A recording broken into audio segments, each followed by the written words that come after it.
Hi everyone, my name is Ankush and I welcome you all to become English champion YouTube channel. तो आज इस video में हम पढ़ने वाले हैं आइल्ट्स का एडवांस्ड एसे। तो इस एसे को रीड करने के बाद आपको नॉलेज मिलेगी, वोकैब इंप्रूव होगी, स्ट्रक्चरल इंग्लिश देखने को मिलेगी, ग्रामेटिकल इंग्लिश देखने को मिलेगी और सबसे इम्पॉर्टेंट चीज़ राइटिंग में और स्पीकिंग में आप तभी अच्छा परफॉर्म कर पाएंगे जब आपके पास कंटेंट होगा। जितनी ज़्यादा इन्फॉर्मेशन होगी, फैक्ट्स एंड फिगर्स होंगे, तो इन एसेस को रीड करके आपकी नॉलेज एनहांस होगी, जिसको आप यूज़ कर सकते हैं अपनी स्पीकिंग और राइटिंग में। बहुत सारे लोग लिख इसलिए नहीं पाते हैं या फिर बोल इसलिए नहीं पाते हैं बिकॉज उनके पास इंफॉर्मेशन नहीं होती है। And information is the king, content is the king. जितना ज़्यादा इन्फॉर्मेशन होगा उतनी ज़्यादा क्रिएटिविटी निकल कर आएगी। तो चलिए इसको रीड करते हैं। तो आज का जो एसे है वो हम रीड करेंगे। सम पीपल, कुछ लोग, थिंक, सोचते हैं, द इंक्रीजिंग, बढ़ता हुआ, बिजनेस, व्यापारिक एंड कल्चरल कॉन्टैक्ट, और ये जो हमारा सांस्कृतिक टच है, कॉन्टैक्ट है बिटवीन कंट्रीज, देशों के बीच, ब्रिंग्स, लेकर आता है, मैनी पॉजिटिव इफेक्ट्स, काफ़ी अच्छे पॉजिटिव इफेक्ट्स। तो यहाँ पे आप एक चीज़ नोट करें, यहाँ पे ब्रिंग के साथ एस का यूज़ हुआ है। आप में से बहुत सारे लोग ये कहेंगे कि यहाँ तो सब्जेक्ट में एंड का यूज़ हुआ है कि बिजनेस और कल्चरल कॉन्टेक्ट अलग अलग हैं, इसीलिए एस का यूज़ नहीं होना चाहिए। लेकिन अगर आप ध्यान से नोटिस करें तो बिजनेस एंड कल्चरल कॉन्टेक्ट जो है, ये इसको आप एक नाउन फ्रेज मान लो, और ये जो इंक्रीजिंग है दिस इज़ एन एडजेक्टिव।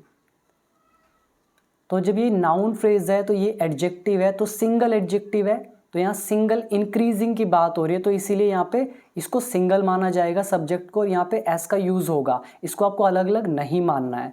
तो कुछ लोग सोचते हैं कि जो बढ़ता हुआ, इंक्रीजिंग, बिजनेस, व्यापारिक या सांस्कृतिक कॉन्टैक्ट जो हमारा देशों के बीच में, वो लेकर आता है बहुत सारे पॉजिटिव इफेक्ट्स। क्वेश्चन को बहुत ध्यान से समझिएगा। क्वेश्चन अगर समझ में आ गया आपको, फिर आप इजीली लिख पाएंगे। और क्वेश्चन को अगर गलत समझा तो आप अच्छे से लिख नहीं पाएंगे, और लिख भी लिया होगा तो आपको नंबर नहीं मिलेंगे, जिसकी वजह से फिर आपको बाद में लगेगा कि हमने तो लिखा था, हमको तो नंबर ही नहीं मिले। वो कारण यही होता है बिकॉज हम क्वेश्चन को अच्छे से फिगर आउट नहीं करते हैं। तो उसको अंडरस्टैंड करें फिर लिखें। तो क्वेश्चन आई होप समझ में आया होगा यहाँ तक। उसके बाद आगे लिखा है, अदर से, दूसरे बोलते हैं, इट कॉजेज, ये जो चीज़ है ये कारण बनती है। किस चीज़ का? The loss of national identities, जो राष्ट्रीय पहचानें हैं उसका लॉस होने का कारण बनती है। क्या चीज़? जो ये बढ़ता हुआ बिजनेस और कल्चरल कॉन्टैक्ट है ये। तो अब यहाँ पे आप खुद नोट करें, यहाँ पे हमने इट का यूज़ किया है। इट किसके लिए यूज़ किया है? बढ़ते हुए व्यापारिक और सांस्कृतिक कॉन्टैक्ट की बात करी है, तो ये सिंगल है, इसीलिए यहाँ पर इट का यूज़ किया है। तो ये है हमारा क्वेश्चन। तो एक साइड लोग मानते हैं कि जो बढ़ता हुआ बिजनेस है, कल्चरल कॉन्टैक्ट है देशों के बीच, वो पॉजिटिव इफेक्ट लेकर आता है। दूसरे ये कहते हैं कि ये कॉज करता है जिससे हमारी नेशनल आइडेंटिटी लॉस होती है, तो राष्ट्र की पहचान ख़त्म होती है। ऑब्वियसली जब कोई बिजनेस करेगा एक देश से दूसरे देश में, तो उनका रहन सहन ऑलमोस्ट सेम होने लगता है, और अगर कल्चरल कॉन्टैक्ट होंगे तो भी रहन सहन एक जैसा होने लगता है, जिसकी वजह से कुछ लोगों को लगता है कि जो पहचान होगी, राष्ट्रीय पहचान, वो ख़त्म होती जाएगी। तो ये है टॉपिक। अब आगे लिखा है, डिस्कस ऑन बोथ साइड्स। अब दोनों के बारे में आपको लिखना है, एंड और गिव योर ओपिनियन, और अपनी राय देनी है। ओपिनियन मतलब राय। तो टॉपिक इजी था, बस थोड़ा सा आपको समझना आना चाहिए। तो चलिए आगे इसको रीड करते हैं। तो ये हमारा आइल्ट्स पे आई थिंक 15th या 16th एसे है, और सारे के सारे एसे जो हैं पहले वाले 2-3 यूट्यूब पर हैं, बाकी सारे मेरे कोर्स के अंदर है। आप अगर पढ़ना चाहते हैं तो पूरी इंग्लिश को सीखना चाहते हैं तो आप मेरे 1 ईयर कोर्स को ज्वाइन कर सकते हैं। तो उसके लिए आप become English champion mobile app को डाउनलोड कर लें प्ले स्टोर से, या फिर नीचे डिस्क्रिप्शन बॉक्स में भी लिंक प्रोवाइड किया हुआ है। तो उसमें मेरा 1 ईयर का कोर्स है जिसमें 600+ वीडियोज़ हैं। उसमें बिल्कुल बेसिक टू एडवांस लेवल तक हर चीज़ आपको मिलेगी। पूरे स्ट्रक्चर्स भी सिखाए हैं, tenses, modals, passive voice, narration, conditional sentences, और बहुत सारे prepositional phrases, phrasal verbs, advanced vocabulary, और भी यानी कि बहुत कुछ स्टोरीज़ हैं, बहुत सारी एसेज है, बहुत सारे, इन शॉर्ट सब कुछ है वहाँ पर। तो उसका मेरा प्राइस है 1 ईयर का ओनली 599 रुपीज़। तो this course is available at a dirt cheap price. So अभी इसको डाउनलोड करके ज्वाइन ज़रूर कर लीजिएगा। तो चलिए अब फोकस करते हैं इस टॉपिक पर। तो आपको इस एस्से में पहली चीज़ ये दिमाग में रखनी है कि बिज़नेस और कल्चरल कॉन्टैक्ट जो देशों के बीच में हो रहा है, बढ़ता हुआ जो ये कॉन्टैक्ट है, इससे पॉजिटिव इफ़ेक्ट आते हैं। पहले आपको ये रखना है। दूसरे नंबर पे आपको दिमाग में रखना है कि इस चीज़ से लॉस ऑफ नेशनल आइडेंटिटी होगी, इसको आपको इस बारे में लिखना है। फिर आपको दोनों को डिस्कस करके अपना ओपिनियन देना है कि आपको क्या लगता है। तो चलिए अब इसको रीड करते हैं और आप इसको ध्यान से समझिएगा। So the essay goes like this. Globalisation, वैश्वीकरण, has resulted in more business and cultural contacts. कह रहे हैं जो ये ग्लोबलाइजेशन है, वैश्वीकरण है, मतलब विश्व का एक बनना, तो हैज़ रिजल्टेड, इसने ये कारण बनाया, रिजल्ट बनाया किस चीज़ का, इन मोर बिजनेस, ज़्यादा बिजनेस का, और कल्चरल कॉन्टैक्ट का। कॉन्टैक्ट मतलब हमारे संबंध, और कल्चरल मतलब सांस्कृतिक, और बिजनेस मतलब व्यापारिक। तो ग्लोबलाइजेशन रिजल्ट बनाए ज़्यादा से ज़्यादा व्यापार का, व्यापारिक और सांस्कृतिक कॉन्टैक्ट्स का अमंग डिफरेंट नेशंस, बहुत सारे देशों के बीच में। दिस ऑल्सो मीन्स, इसका ये भी मतलब है दैट कि इन मैनी वेज, कई तरह से, पीपल अराउंड द वर्ल्ड, जो लोग हैं पूरे संसार में, are becoming more and more similar, वो लगभग एक जैसे होते जा रहे हैं। तो ऑब्वियसली जब बिज़नेस और कल्चरल एक्सचेंज होगा डिफरेंट नेशंस के बीच में, तो सिमिलर तो होंगे ही, वो दिखते जाएंगे। Some people hold the opinion, कुछ लोग ये राय रखते हैं, होल्ड द ओपिनियन इज ये राय रखते हैं, दैट कि ग्लोबलाइजेशन इज़ एडवेंटेजियस, कि ग्लोबलाइजेशन एडवेंटेजियस है। वेयर एज, जबकि अदर्स थिंक इट, और दूसरे लोग ये समझते हैं, अदर थिंक, दूसरे सोचते हैं, it is diluting national identities, ये दूषित कर रही है, ख़राब कर रही है राष्ट्रीय पहचानों को। इन दिस ऐसे, इस ऐसे में I will discuss both perspectives, तो इस ऐसे में मैं दोनों नज़रियों को डिस्कस करूँगा। I personally side with the former view, और मैं पर्सनली जो पहला व्यू है इसका पक्ष लेता हूँ। तो साइड विद मतलब होता है पक्ष लेना, फॉर्मर का मतलब होता है पहले वाला। पहला कौन सा, हमने जो ये पैराफ्रेजिंग करी है क्वेश्चन में, ये जो सम पीपल है, कुछ लोग बोलते हैं ग्लोबलाइजेशन एडवेंटेजियस है, और वेयर एज करके हमने दूसरा लेटर व्यू रखा कि कुछ लोग बोलते हैं कि डाइल्यूट करेगी नेशनल आइडेंटिटी को। तो ये फॉर्मर व्यू, ये लेटर व्यू, तो मैं फॉर्मर व्यू को सपोर्ट करता हूँ। तो इसका मतलब है मैं पक्ष लूँगा कि ग्लोबलाइजेशन इस चीज़ के ज़्यादा एडवांटेजेस हैं। तो यहाँ पे आप याद रख लीजिए, फॉर्मर व्यू पहली बात, पहला व्यू, साइड विद किसी चीज़ का पक्ष लेना, ग्लोबलाइजेशन इज़ वैश्वीकरण बोलते हैं हिंदी के अंदर, विश्व का एक बनना, कल्चरल मतलब सांस्कृतिक, बिजनेस मतलब व्यापारिक, और इसके अलावा बाकी तो आई थिंक सिंपल थे। और होल्ड द ओपिनियन राय रखना, डाइल्यूट मतलब दूषित करना, खराब करना। तो अब आगे पढ़ते हैं। देयर आर मेनी रीजन्स, बहुत सारे कारण हैं, वाई क्यों, सम पीपल कुछ लोग, see the good side of globalisation, कि क्यों कुछ लोग अच्छी साइड को देखते हैं ग्लोबलाइजेशन के। तो इस पैराग्राफ में हम पॉजिटिव साइड रखेंगे कि कुछ लोग जो पॉजिटिव रखते हैं इमेज अपने माइंड में ग्लोबलाइजेशन को लेके, वो क्यों रखते हैं। तो बहुत सारे रीज़न है कि क्यों कुछ लोग अच्छी साइड देखते हैं ग्लोबलाइजेशन की। टू बिगिन विद, शुरुआत करते हैं, देयर आर मोर जॉब्स, बहुत सारी जॉब्स हैं बिकॉज ऑफ ग्लोबलाइजेशन, ग्लोबलाइजेशन की वजह से। तो पहला कारण क्या हुआ, टू बिगिन विद पहला कारण हुआ कि इस ग्लोबलाइजेशन का जो इफ़ेक्ट है वो क्या होगा, मोर जॉब्स, हमारे पास ज़्यादा जॉब्स होंगी। तो जितना ज़्यादा बिजनेस एक्सचेंज होगा, जितना ज़्यादा कल्चरल एक्सचेंज होगा, उतनी ज़्यादा जॉब की अपॉर्चुनिटीज़ मिलेगी, इसीलिए वो गुड साइड को देखते हैं ग्लोबलाइजेशन की। और क्या है, मल्टीनेशनल कंपनीज हैव ओपन्ड। अब जॉब कैसे, हम रीज़न दे रहे हैं जॉब कैसे हैं, तो मल्टीनेशनल कंपनीज हैव ओपन्ड, बहुत सारी MNCs खुल चुकी हैं in many parts of the world, संसार के बहुत सारे हिस्सों में, प्रोवाइडिंग जॉब्स, जो जॉब्स दे रही हैं टू थाउजेंड्स ऑफ पीपल, हज़ारों लोगों को। तो ये हो गया पहला कारण। सेकेंडली, अब दूसरा कारण क्यों सपोर्ट करते हैं इसको, there is more efficient trade, और बहुत ही ज़्यादा एफिशिएंट ट्रेड है बिटवीन डिफरेंट कंट्रीज़, अलग अलग देशों के बीच में, अराउंड द ग्लोब, पूरे संसार में। देयर बाय यानी कि इसका मतलब होता है रिजल्ट, इसका रिजल्ट क्या होता है, इम्प्रूविंग द इकोनॉमिक्स, जो economies, sorry, improving the economies, जो इकोनॉमीज अर्थव्यवस्था जो है वो इम्प्रूव हो रही है, ऑफ डेवलपिंग कंट्रीज़, विकास होते हुए देशों की। डेवलपिंग कंट्रीज़ मतलब विकासशील देश जो होते हैं, जो अभी डेवलप हो रहे हैं। एक होता है डेवलप्ड कंट्रीज़ जो विकसित हो चुकी हैं, और एक होती है जो अभी डेवलप हो रही हैं, उसको बोलते हैं डेवलपिंग कंट्रीज़।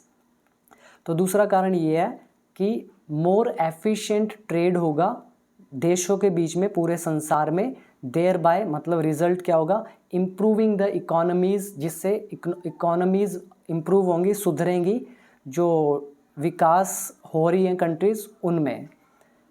तो दूसरा कारण और क्या है, पीपल हैव मोर अपॉर्चुनिटीज़, लोगों के पास ज़्यादा अपॉर्चुनिटीज़ हैं टू ट्रैवल, यात्रा करने की, एंड देयर फॉर, और इसीलिए हैव अवेयरनेस, और अवेयरनेस है उनके पास, जागरूकता है, ऑफ अदर कल्चर्स, दूसरों की संस्कृति की।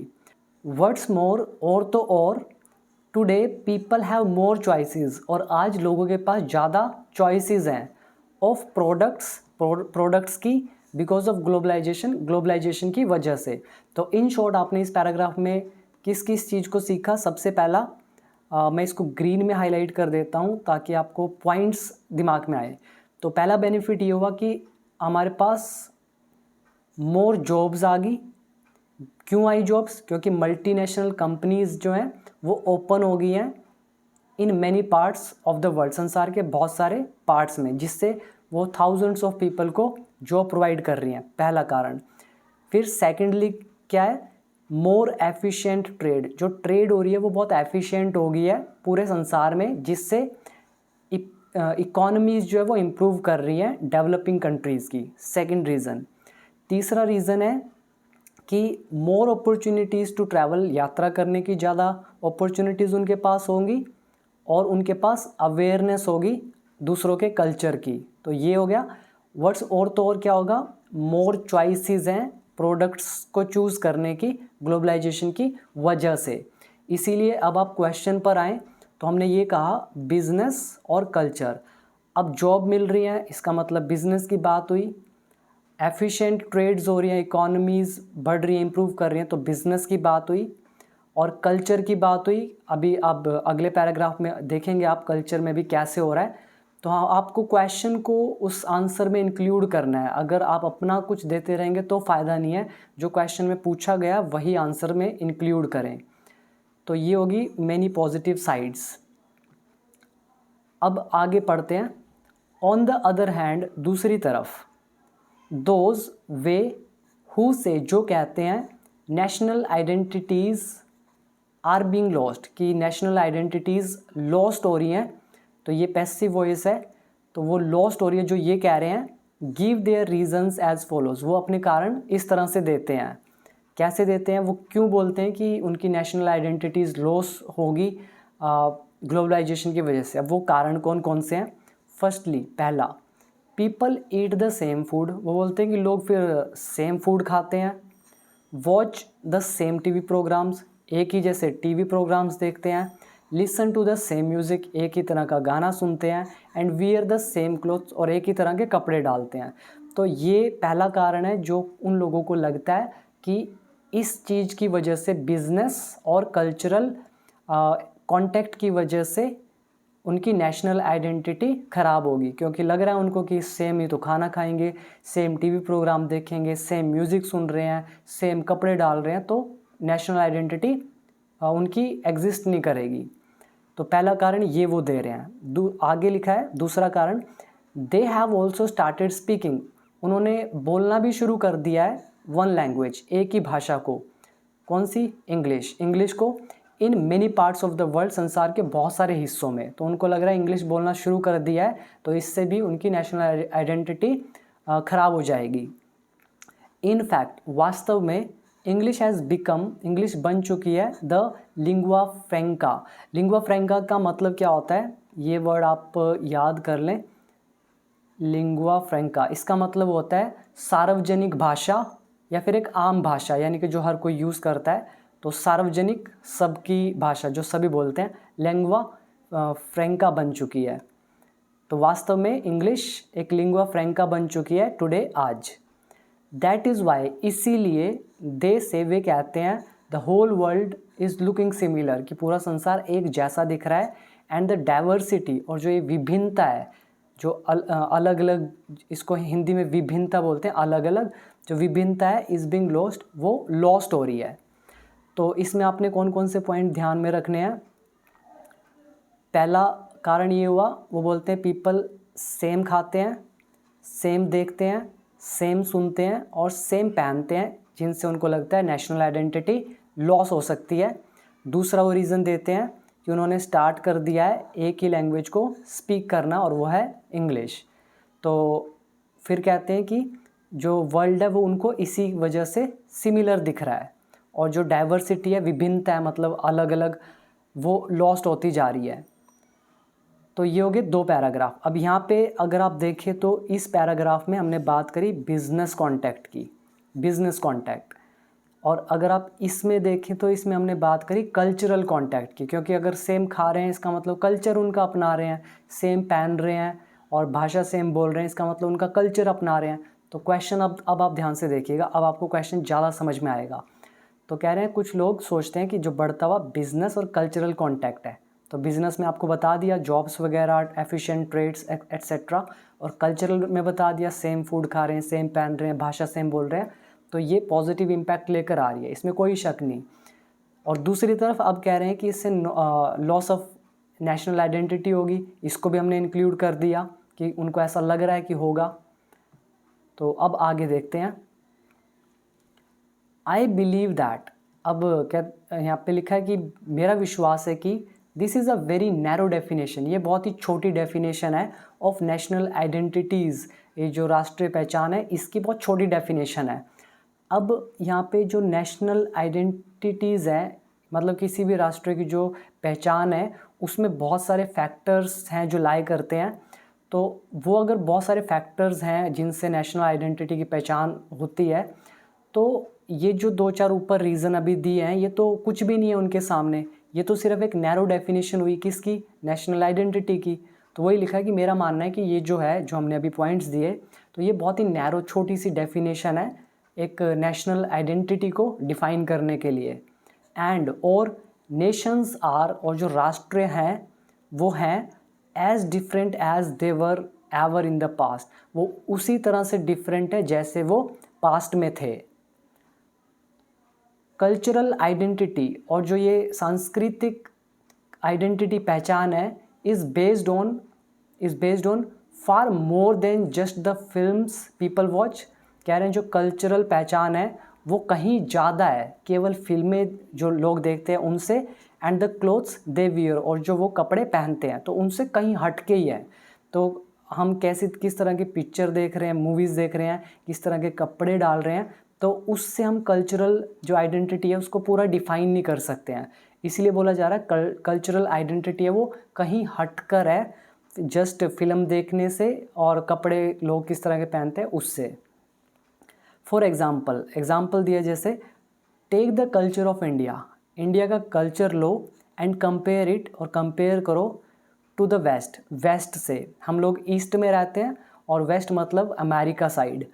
तो इंडिया का कल्चर लो और इसको वेस्ट से कंपेयर करो। इंडियंस में वियर एनी क्लोथ्स, भारतीय कोई भी कपड़ा पहन सकते हैं, बट लेकिन they never take the names of elders, लेकिन वो बड़ों का नाम नहीं लेते हैं। तो कोई भी कपड़ा डाल सकते हैं लेकिन किसी का वो नाम से नहीं बुलाते हैं। And always address them with respect, और हर किसी को संबोधित करते हैं, एड्रेस करते हैं रिस्पेक्ट के साथ। इन द वेस्ट, जबकि वेस्ट में यानी कि अमेरिका साइड में, इट इज़ क्वाइट ओके, ये उनके लिए काफ़ी ठीक है to call anyone by name, किसी को भी उसके नाम से बुलाना। इन फैक्ट वास्तव में दे अप्रिशिएट इट मोर, उनको तो ये बहुत अच्छा लगता है कि उनको उनके नाम से बुलाया जाए। तो इंडिया में हम किसी को ये नहीं बोलते, वेस्टर्न में तो बोल देते हैं mister John, mister Joseph, mister कोई भी, लेकिन हम यहाँ पे नहीं बोलते। हम लोग अंकल, आंटी, ये भी इंग्लिश वर्ड ही है, हम तो बोलते हैं मौसा जी, चाचा जी, मामा जी, इस तरह से बोलते हैं। तो हम नाम से नहीं बुलाते हैं। तो इसका मतलब हम फिल्में तो देख रहे हैं, बिजनेस भी कर रहे हैं, बट हर चीज़ चेंज नहीं होती। आगे लिखा है आई बिलीव दैट, मेरा मानना है कि after knowing about our other cultures, दूसरे कल्चर्स को जानकर, पीपल लर्न टू रिस्पेक्ट, लोग सीख जाते हैं रिस्पेक्ट करना देयर कल्चर, उनके खुद के कल्चर को, इवन मोर, और भी ज़्यादा। जब हम बाहर वालों को देखेंगे कि वो किस तरह से खा रहे हैं, पी रहे हैं, और हम किस तरह से खाते पीते हैं, तो अगर हमारा अच्छा होगा तो हमारी रिस्पेक्ट हमारे कल्चर को लेके और भी बढ़ जाएगी। इसी एग्जाम्पल से आप ले लीजिए कि हम लोग किसी को नाम से नहीं पुकारते, वो नाम से पुकारते हैं, तो हमें अच्छा लगता है कि हाँ यार, हमारा कल्चर कितना सही है, तो हमारी रिस्पेक्ट बढ़ जाती है इवन मोर अपने कल्चर को लेकर।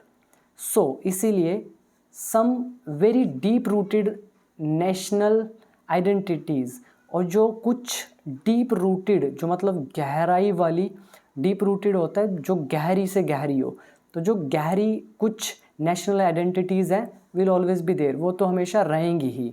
चाहे आप कितना भी फिल्में देख लो, व्यापार कर लो, कुछ भी कर लो, भाषा बदल लो, तो वो जो रिस्पेक्ट है वो तो रहेगी रहेगी कहीं ना कहीं, क्योंकि वो डीप रूटेड है। तो आई होप यहाँ तक समझ में आया होगा। और वैसे अगर देखा जाए तो एक चीज़ और भी है, जिस देश की भाषा चली जाती है तो उसका कल्चर भी कहीं ना कहीं चला जाता है। लेकिन एक चीज़ हो सकती है कि अगर इंग्लिश हर जगह आ रही है तो आप इंग्लिश के अंदर अपने कल्चर को ऐड कर दें, अपनी संस्कृति को दूसरों तक पहुंचाए इसी भाषा को यूज़ करके, राइट। और अब इसका आता है कंक्लूजन, टू कंक्लूड। अब इसका कंक्लूजन क्या निकलता है, देर आर मोर एडवांटेजेस, ज़्यादा एडवांटेजेस हैं ऑफ किस चीज़ की, इंक्रीजिंग, बढ़ते हुए, ट्रेड और कल्चरल कांटेक्ट की। ट्रेड मतलब बिजनेस, जो बिजनेस और कल्चरल कांटेक्ट है अमंग नेशंस, इनका जो बढ़ना है उसका ज़्यादा एडवांटेजेस है। Whatever similarities seen today, जो भी सिमिलैरिटीज़ मतलब एक जैसी चीज़ें सीन टुडे जो देखी जाती हैं आजकल, are only on the surface, वो केवल ऊपरी तौर पर हैं। जो आपको दिख रहा है सब कुछ सिमिलैरिटीज़, वो ऊपरी तौर पर है, ऑन द सरफेस है। Total loss of national identities, जो पूरी तरह से नेशनल आइडेंटिटी का विलुप्त होना है, लॉस होना है, कैन नेवर टेक प्लेस, वो कभी भी नहीं हो सकता है। तो इसके अंदर टेक प्लेस मतलब घटित होना, और आई थिंक इतने मुश्किल इसमें वर्ड नहीं है, एक ये याद कर लें, डीप रूटेड। और देखिए इसमें कोई ज़्यादा इतना वोकैब इतना बहुत हाई नहीं है, लेकिन स्ट्रक्चर्स अच्छे हैं, इंग्लिश का लेवल ठीक है, तो ये सारी चीज़ें आपको आनी चाहिए। तो गाइज़ उम्मीद है कि आपको ये वीडियो पसंद आई होगी, थोड़ी सी बड़ी थी लेकिन हमें सीखने से मतलब है। तो अगर आप में से कोई भी इंग्लिश सीखना चाहता है बिल्कुल step by step, basic to advanced level तक, तो आप मेरे कोर्स को ज्वाइन कर लें। तो उसके लिए आप बिकम इंग्लिश चैम्पियन ऐप को डाउनलोड करें, उसमें 1 ईयर का कोर्स है जिसका प्राइस है जस्ट 599 रुपीज़। तो 1 साल का प्राइस है, तो उसमें आप बिल्कुल घर बैठे सीख जाएंगे। तो आइल्स वाले बहुत सारे लोगों का मैसेज आता है, तो वो ये लोग गलती करते हैं, वो आइल्स को ज्वाइन कर लेते हैं, फिर वहाँ उनको कुछ समझ नहीं आता, फिर अपने 30-40 हज़ार रुपये खर्च करके फिर आते हैं यहाँ पर। तो ऐसा मत करें, पहले इंग्लिश को सीखें फिर आइल्स ज्वाइन करें, मैक्सिमम बेनिफिट होगा, बाकी जैसी आपकी इच्छा। तो मिलते हैं अगली वीडियो में। वीडियो कैसी लगी कमेंट सेक्शन में ज़रूर बताइएगा। तो thank you, see you in the next one.